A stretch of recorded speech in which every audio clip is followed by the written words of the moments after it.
Koordinator fungsi.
Bismillahirrahmanirrahim, Bapak dan Ibu yang kami hormati, mohon izin, waktu sudah pukul 12.30 waktu Indonesia Barat.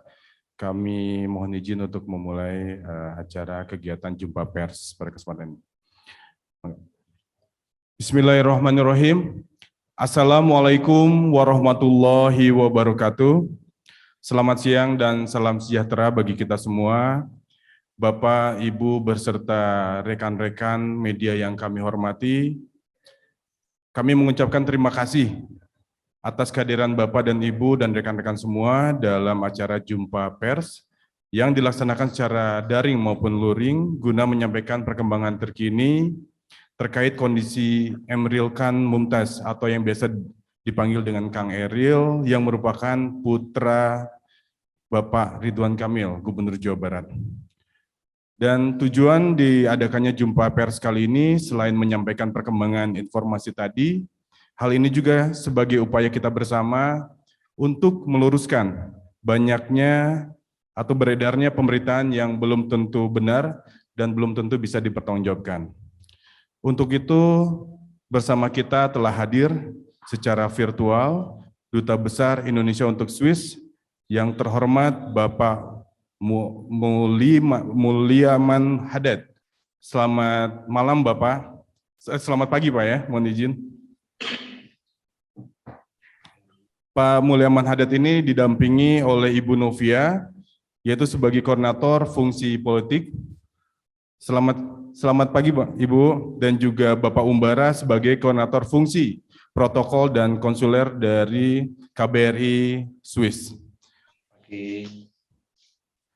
Dan pada kesempatan ini pula telah hadir secara langsung di gedung Pakuan perwakilan keluarga Gubernur Jawa Barat yang merupakan adik kandung dari Bapak Ridwan Kamil, yaitu Bapak LP Nazmuzaman. Hatur nuhun Kang. Untuk kesempatan pertama kami mempersilakan kepada yang terhormat Duta Besar Indonesia untuk Swiss, Bapak Mulyaman Haddad, untuk menyampaikan bagaimana situasi dan perkembangan terkini proses pencarian Ananda Eril di Kota Bern, Swiss, dan upaya apa saja yang sudah dan akan dilakukan, atau bagaimana prosedur dan sebagainya. Untuk itu, kepada Bapak Mulyaman Haddad kami persilakan. Terima kasih banyak. Bismillahirrahmanirrahim. Assalamualaikum warahmatullahi wabarakatuh. Selamat pagi. Selamat siang, salam sejahtera bagi kita semuanya. Pertama-tama saya ingin mengucapkan terima kasih banyak atas waktu dan kehadiran teman-teman media, keluarga, kemudian juga pihak pemerintah daerah pada siang hari ini.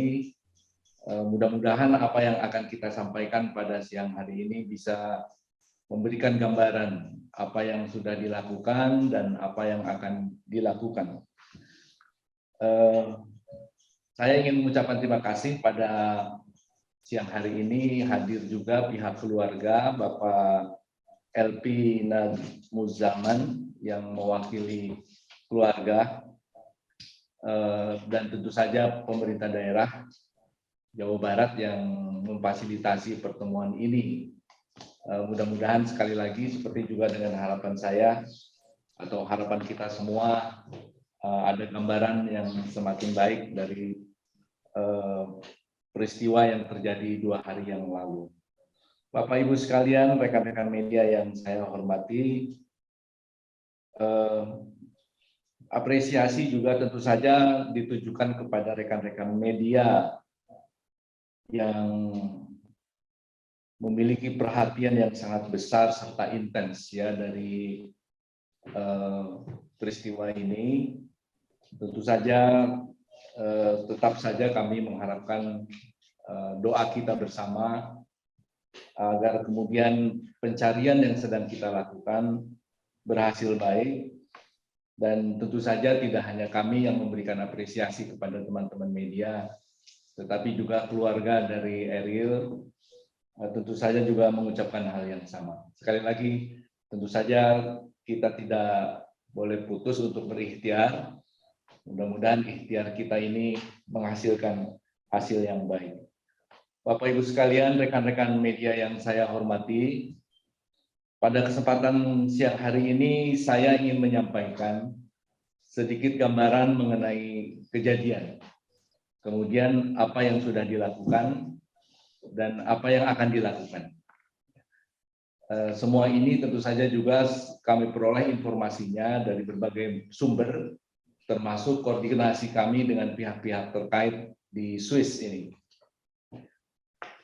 Pertama, pada hari Kamis, tanggal 26 Mei 2022, pada sekitar pukul 11.24 waktu Swiss, KBRI Bern melalui saya menerima laporan hilangnya seorang warga negara Indonesia bernama Emeril Khan Mumtaz saat berenang di Sungai Are. Di Bern, Emeril Khan Mumtaz ini berusia sekitar 23 tahun. Kejadian diperkirakan terjadi pada sekitar pukul 9.40 waktu Swiss. Jadi selisih waktu Swiss dengan Indonesia itu 5 jam. Jadi sekitar jam 14.40 waktu Indonesia Barat.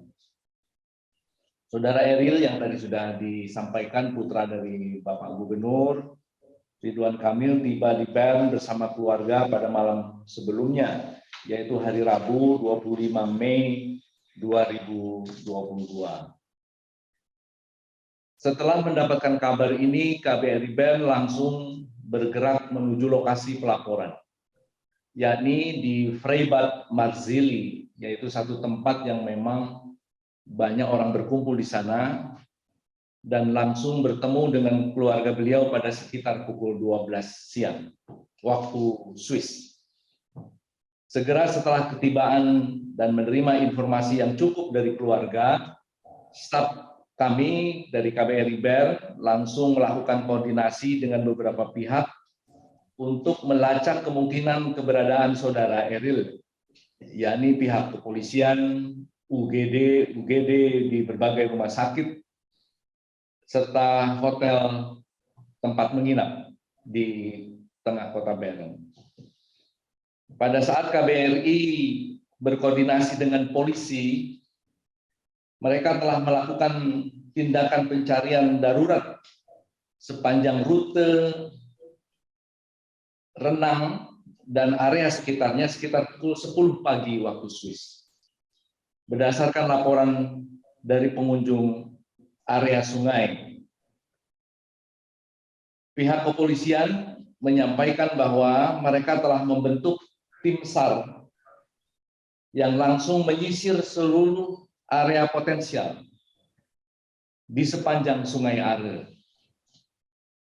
Tim SAR yang berjumlah sekitar 20 orang terdiri dari unsur polisi sungai, polisi medis, dan pemadam kebakaran. Jadi memang ada khusus polisi sungai, karena memang Sungai Are ini sungai yang sangat populer, terutama pada musim semi dan musim panas dan musim libur sekolah. Ya. Mereka banyak berkumpul di sepanjang sungai ini. Jadi setiap hari polisi sungai tentu saja bertugas di mengawasi sungai itu. Pada masa darurat, yaitu 15 menit sejak laporan diterima, tim SAR melakukan pemindaian menggunakan drone dengan sensor yang mendeteksi panas tubuh. Jadi drone digunakan untuk mendeteksi panas tubuh. Pada saat itu suhu air di Sungai Are diperkirakan sekitar 16 derajat Celcius. 16 derajat Celcius dengan arus yang cukup kuat. Setelah 15 menit, metode pencarian dilanjutkan menggunakan perahu ya, dan kendaraan untuk menyisir area darat tepian sungai. Selama proses pencarian oleh tim SAR, tim KBRI mendampingi keluarga yang ada di sana, menyusuri tepian Sungai Are atau Sungai Are menuju ke arah lokasi awal dimulainya renang dengan harapan dapat menemukan tanda-tanda atau petunjuk yang dapat membantu proses pencarian. Hingga Kamis sore, proses pencarian dilakukan oleh tim SAR belum memperoleh hasil yang kita harapkan. Pada hari yang sama, saya juga sudah berbicara langsung dengan Kepala Protokol Swiss, Kementerian Luar Negeri Swiss, untuk mendorong pengerahan upaya pencarian yang optimal. Bapak-bapak dan ibu-ibu, rekan-rekan media yang saya hormati. Kemarin pada hari Jumat, tanggal 27 Mei 2022, tim SAR kembali mengerahkan tenaga sekitar 20 personil dari unsur polisi dan polisi medis.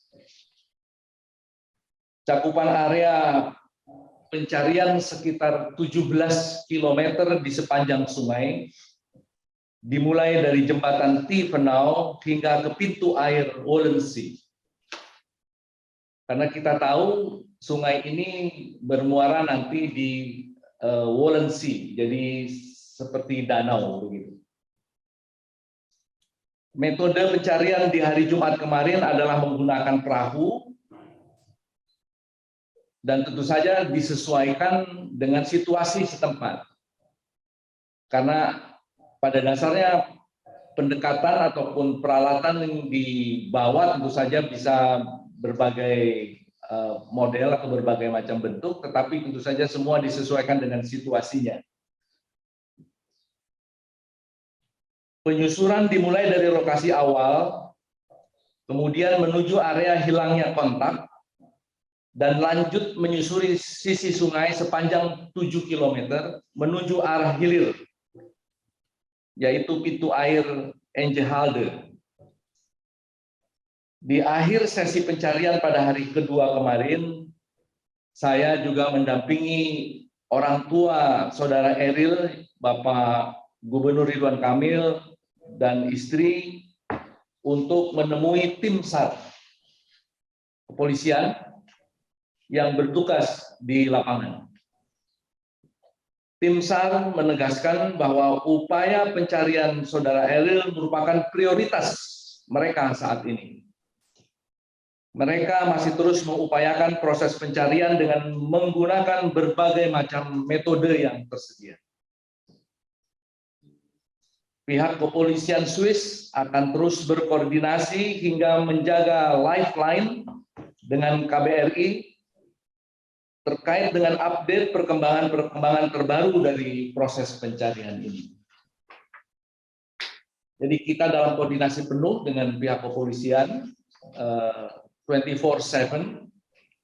Jika ada perkembangan, kemudian kita bisa tahu real time, ya, karena kepolisian membuka jalur real life dengan pihak KBRI mengenai hal ini. KBRI BER juga terus melakukan koordinasi erat dengan Direktorat Perlindungan WNI Kementerian Luar Negeri Indonesia terkait dengan perkembangan situasi dan usaha pencarian Saudara Eril, serta mendiskusikan upaya-upaya apa yang dapat dioptimalkan oleh pemerintah Indonesia dalam mendukung otoritas setempat di Swiss dalam melaksanakan proses pencarian. Bapak-bapak, ibu-ibu hadirin, rekan-rekan media yang saya cintai, hari ini Sabtu 28 Mei 2022, Tim SAR masih akan melanjutkan upaya pencarian Eril. Metode pencarian pagi ini lebih intensif, yaitu dengan perahu atau boat search, juga menggunakan drone untuk menyisir tepian sungai Are dan melakukan penyelaman.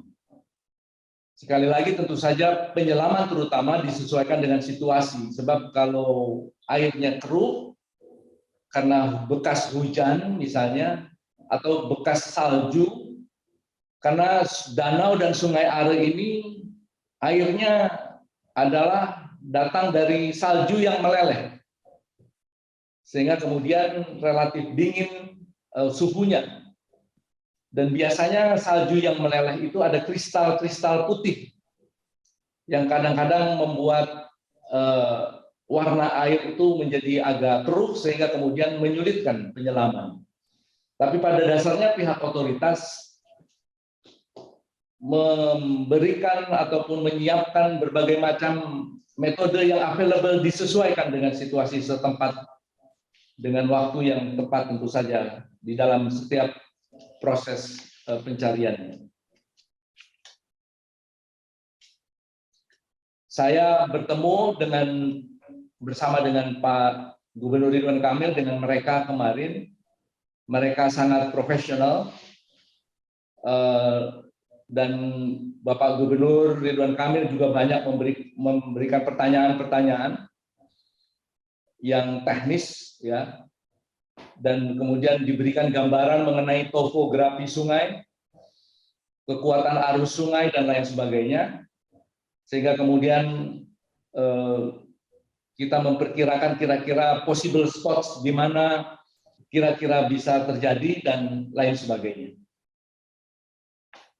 Tim SAR yang akan dikerahkan dalam pencarian hari ini terdiri dari unsur polisi medis, dan pemadam kebakaran yang mengoperasikan drone ini. Ini pemadam kebakaran memang all round, ya, tidak hanya dealing dengan kebakaran, tapi isu-isu emergensi, termasuk menggunakan drone untuk pencarian ini. Bapak Ibu sekalian, rekan-rekan media yang saya hormati, lokasi pencarian adalah di area Walensee yang mencakup sepanjang 8 km wilayah Sungai Are. Pencarian akan dimulai sekitar pukul 8.30 pagi ini waktu Swiss, atau sekitar jam setengah 2 nanti waktu Indonesia Barat, hingga selesai, ya, hingga cuaca memungkinkan untuk dilakukan proses pencarian. Artinya disesuaikan dengan perkembangan di lapangan. Tentu saja KBRI akan terus menjaga real-time komunikasi, jadi komunikasi yang real-time dengan pihak kepolisian dan tim SAR untuk mendapatkan update informasi yang aktual setiap saat. Untuk itu, saya mengajak rekan-rekan sekalian untuk terus mendoakan keberhasilan proses pencarian oleh tim SAR ini. Bapak Ibu sekalian, rekan-rekan media, saya kira demikian dulu dari saya. Mungkin nanti kalau ada pertanyaan-pertanyaan kita bisa berdiskusi. Demikian keterangan dari saya. Atas perhatian Bapak dan Ibu, rekan-rekan media, saya haturkan banyak terima kasih. Wassalamualaikum warahmatullahi wabarakatuh. Waalaikumsalam warahmatullahi wabarakatuh. Terima kasih kami ucapkan kepada Bapak Mulyaman Haddad, Duta Besar Indonesia untuk Swiss, atas penjelasan dan informasi yang disampaikan. Selanjutnya kami persilakan perwakilan dari keluarga yang kami hormati Bapak LP Nazmuzzaman untuk menyampaikan bagaimana kondisi terkini dari Bapak Gubernur beserta keluarga yang sedang berada di Kota Bern, Swiss. Apa saja upaya keluarga yang dilakukan dan apa ada pesan dari Bapak Gubernur, harapan keluarga dan lain-lain yang perlu disampaikan. Untuk Bapak LP kami persilakan. Bismillahirrahmanirrahim. Assalamualaikum warahmatullahi wabarakatuh. Alhamdulillahirabbil alamin wa bihi nasta'inu ala umuri dunya waddin wassalatu wassalamu ala asyrafil anbiya'i wal mursalin.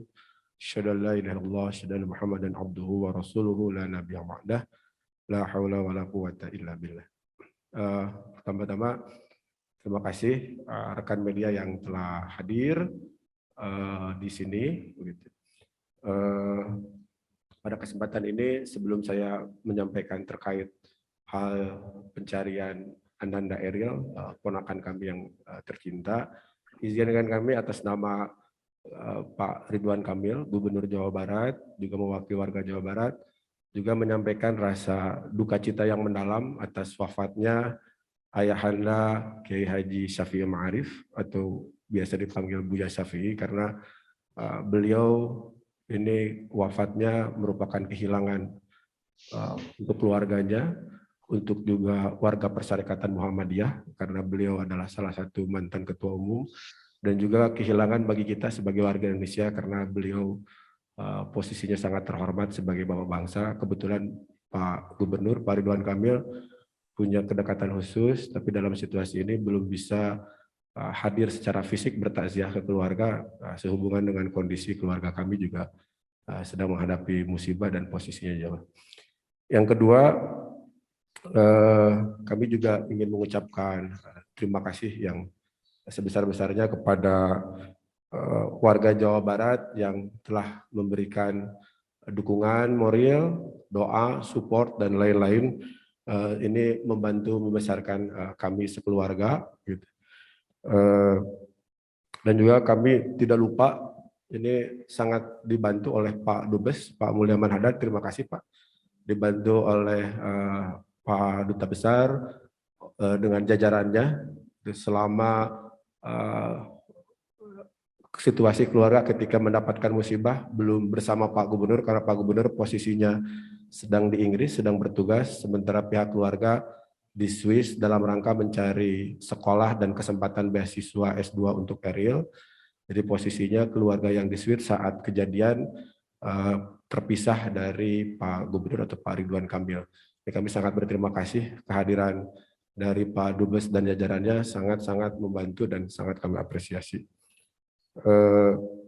Kami juga berterima kasih ini mungkin bisa diwakili untuk disampaikan ke otoritas pemerintahan Kota Bern maupun Swiss yang telah berupaya membantu segala effort dan usaha metode pencarian yang memungkinkan dengan situasi yang ada di lokasi.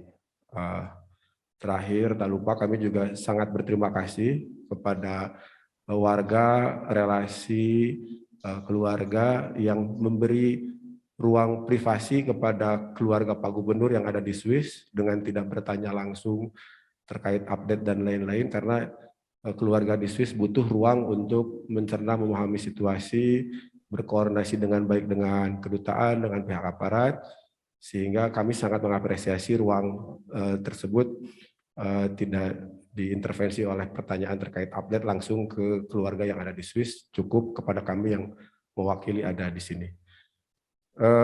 Terkait informasi kondisi keluarga, mungkin ada beberapa hal yang perlu kami sampaikan. Jadi saat ini memasuki hari ketiga. Jadi hari pertama pada saat kejadian Pak Gubernur memang posisinya sedang berdinas di Inggris, baru bisa bergabung dengan keluarga setelah mendapatkan berita di sore hari waktu Indonesia, kurang lebih sekitar jam 3 jam 4 waktu Indonesia bagian barat. Keluarga yang di Indonesia dikabari, Pak Gubernur yang sedang bertugas di Inggris dikabari, posisinya memang masih terpisah. Dan pada saat Pak Gubernur diberi informasi, posisinya masih sedang bertugas menyampaikan lecture dan diskusi di salah satu kampus di Inggris. Segera setelah mendapatkan informasi, beliau menyelesaikan tugasnya dalam lawatan kedinasan dan berangkat ke Swiss untuk bergabung bersama keluarga. Tiba malam hari, disambut oleh Pak Dubes, dan baru bisa mulai melakukan pencarian dan memahami situasi di lokasi di hari kedua pagi hari. Alhamdulillah kami berkomunikasi intens langsung dengan keluarga dan kedutaan. Beliau sekeluarga terpantau sehat, begitu, tabah dan sabar menjalani ujian dan musibah ini. Di tengah keprihatinan, beliau juga menyampaikan ucapan salam kepada Bapak Ibu rekan media semua, begitu. Mohon maaf belum bisa menyapa langsung dan meminta saya yang mewakili sementara ini. Apa yang dilakukan oleh keluarga? Jadi di hari pertama berdasarkan informasi yang kami terima, pihak keluarga mohon maaf saya sedikit perlu waktu mengatur nafas dan kata-kata.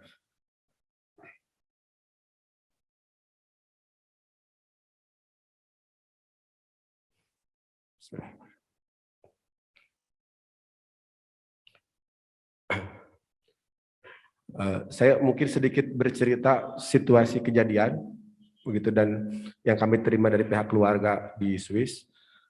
Jadi pada saat kejadian, kurang lebih pihak otoritas Swiss mendengar ada laporan dari warga dan bergerak cepat, sehingga kurang dari 10 menit polisi sudah berada di sekitar lokasi dan membantu pencarian.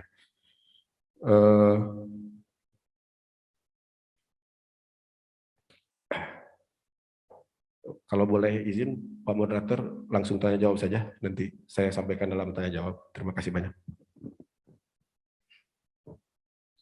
Baik, terima kasih Kang Elpi atas penyampaiannya.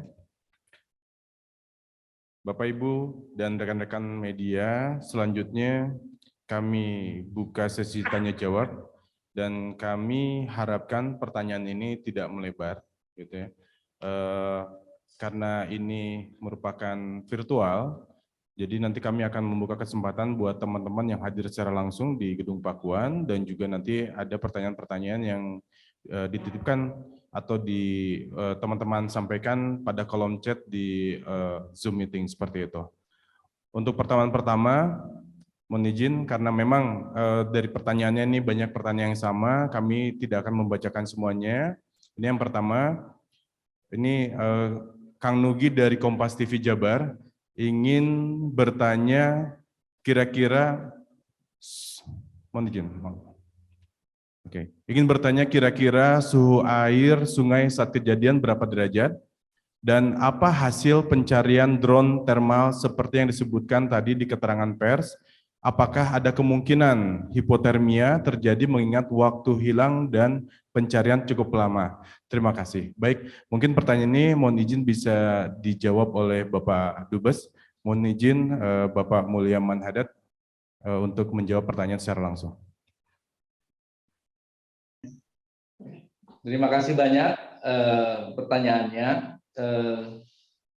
Seperti tadi saya sempat singgung sedikit, pada saat kejadian suhu air di sungai itu sekitar 16 derajat Celcius, 16. derajat Celcius ya, dengan tingkat kekeruhan yang tadi saya sampaikan sebetulnya agak keruh gitu ya, dibandingkan kalau situasi optimalnya air itu biru, bening, dan terutama kalau tidak lama tidak ada hujan, musim panas misalnya, kekeruhan itu berkurang ya, sehingga dengan demikian terlihat warnanya biru dan bening ya. Apakah itu hipotermia? Saya belum bisa mengatakan, biar nanti ahli kesehatan saja yang mengatakan. Kita masih tentu saja menunggu perkembangan lebih lanjut. Bagaimana hasil dari drone thermal tadi? Seperti saya sampaikan, drone thermal itu efektif pada menit-menit awal, ya, ketika suhu panas badan itu masih bisa terdeteksi. Ya. Oleh karena itu maksimal menurut petugas SAR itu sekitar 15 menit ya setelah kejadian itu. Ya. Jadi ketika kemudian thermal itu tidak bisa terdeteksi, efektivitas drone thermal itu menjadi berkurang.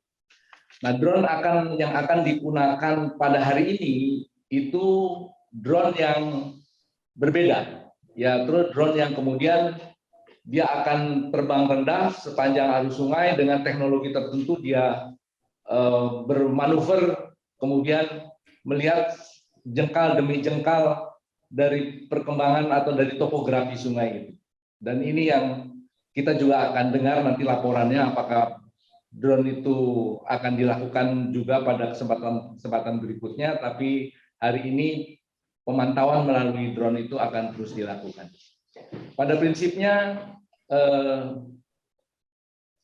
setiap metode atau cara yang dimungkinkan kita berharap bisa dimungkinkan agar kita istilahnya merasa bahwa sudah optimal semua upaya untuk mencari ini dilakukan. Saya kira demikian, Pak Moderator. Baik, terima kasih Bapak Mulyaman Hadad. Berikutnya ada pertanyaan dari Kang Handi Salam dari Radar Sukabumi.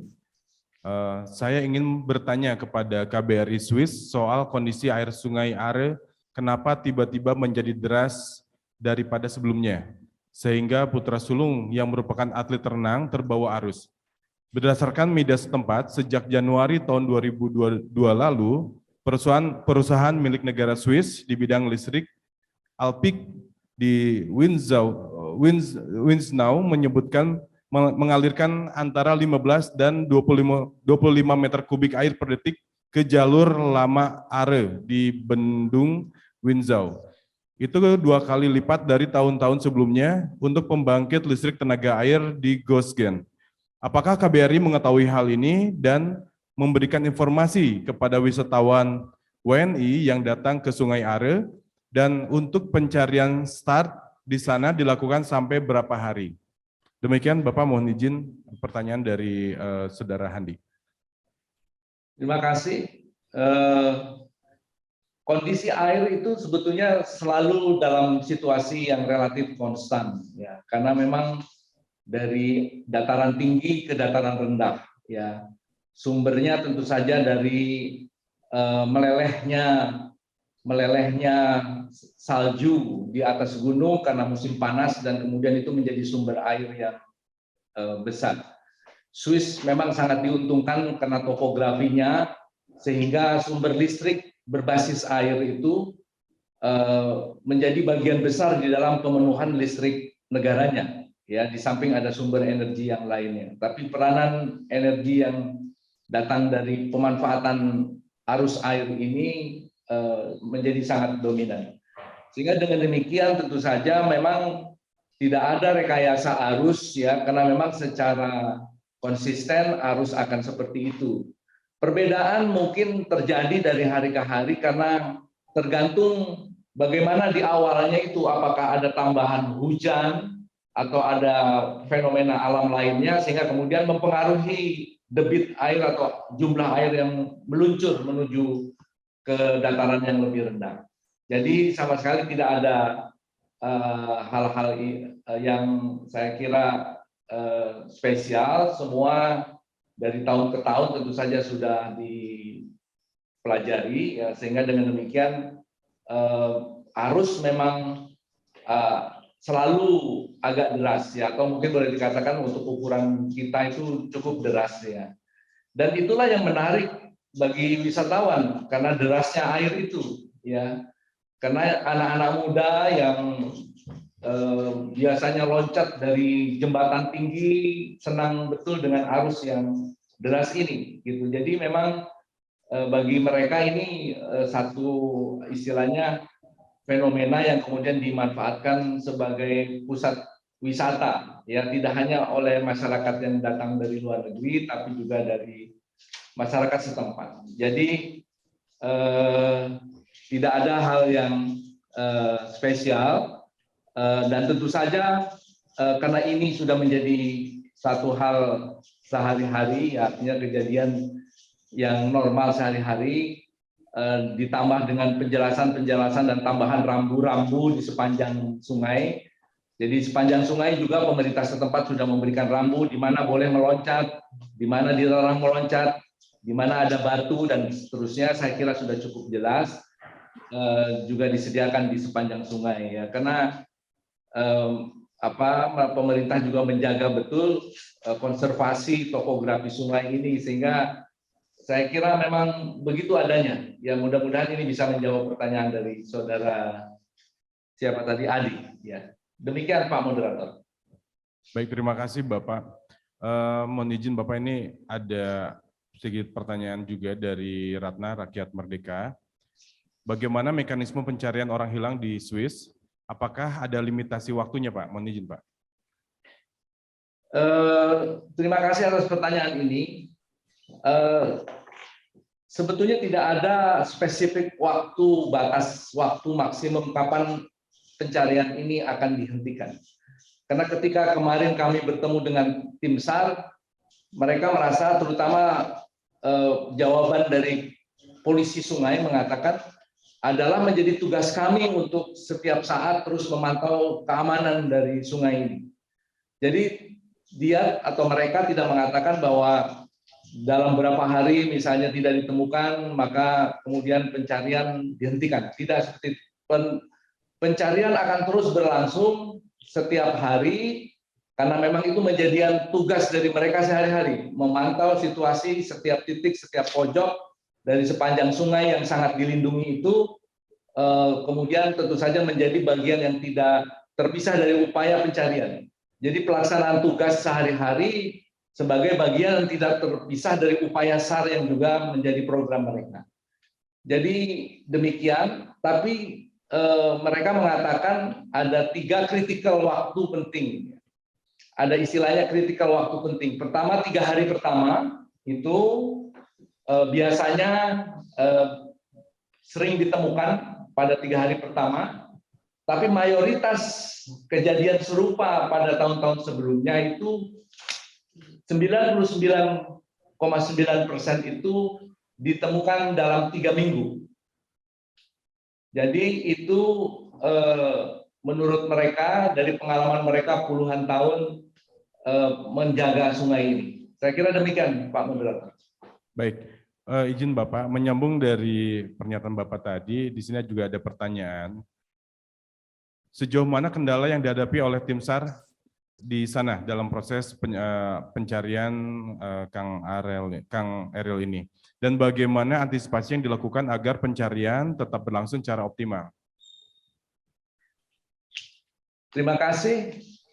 Kendala sangat situasional, ya, karena sangat ditentukan oleh situasi pada hari H di mana pelaksanaan pencarian itu dilakukan, terkait dengan derasnya arus air, kekeruhan arus air, dan lain sebagainya. Oleh karena itu, kendala-kendala alam ini tentu saja memang menjadi ciri khas kendala bagi para petugas SAR, ya. Nah, oleh karena itu tentu saja tidak ada spesifik kendala di luar itu. Ya, kendala-kendalanya sangat alami, ya. Jadi kita juga berdoa mudah-mudahan dalam 1-2 hari ini situasinya cerah sehingga kemudian mempermudah upaya pencarian. Kemarin kami juga diinformasikan oleh pihak SAR bahwa hari Sabtu dan Minggu ini probabilitasnya juga lebih tinggi karena biasanya hari libur Sabtu dan Minggu hampir semua orang terjun ke sungai. Sehingga kemudian petugas SAR itu dibantu oleh kehadiran orang-orang itu ke sungai. Jadi hari Sabtu dan Minggu ini probabilitasnya kita harapkan bertambah, sehingga kemudian kita bisa memperoleh laporan dari tidak hanya dari petugas polisi, tapi juga dari masyarakat yang berenang di sungai. Kalau itu ada di permukaan tentu saja, ya, atau ada terlihat dengan mudah oleh para anggota masyarakat. Jadi kita terus berdoa, semoga mudah-mudahan Sabtu Minggu ini ada perkembangan baik. Demikian Pak Moderator. Baik, terima kasih. Kami mohon maaf nih Pak, banyak pertanyaan untuk Bapak. Nah, gitu. Namun sebelum saya melanjutkan pertanyaan, membacakan pertanyaan dari kolom chat, di sini juga ada beberapa rekan yang hadir secara langsung ingin menanyakan secara langsung. Kami persilakan bagi rekan-rekan media yang akan menanyakan. Mohon izin menyebutkan nama dan media dan asal dari media, mangga. Saya Dendi dari kompas.com, mungkin ke Pak LP sebagai pihak keluarga, Pak. Mungkin bisa diceritakan nggak sebelum Ariel memutuskan berenang, apa sih sebetulnya yang dia lakukan gitu di sekitar sungai? Tur nuhun. Bismillahirrahmanirrahim. Terima kasih Pak Dendi dari kompas.com.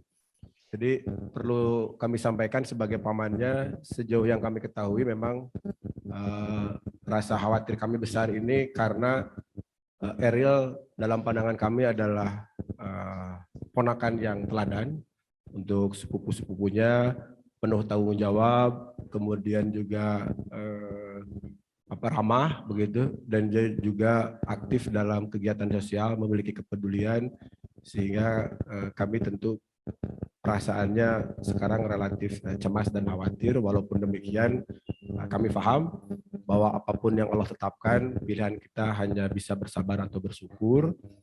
Dalam konteks pertanyaan tadi, dengan sifat Ariel yang penuh tanggung jawab, begitu, rasa kepedulian sosialnya tinggi karena beliau juga ponakan saya ini ketua zilenial, jadi sering beraktivitas sosial, memperhatikan sosial. Berdasarkan keterangan dari pihak keluarga famili yang di sana, jadi sebelum melakukan kegiatan berenang, ini Ariel memastikan titik mana yang paling aman, begitu. Karena kalau Bapak Ibu semua melihat fotonya, itu kan tempting ya, membuat orang ingin terjun karena warnanya jernih.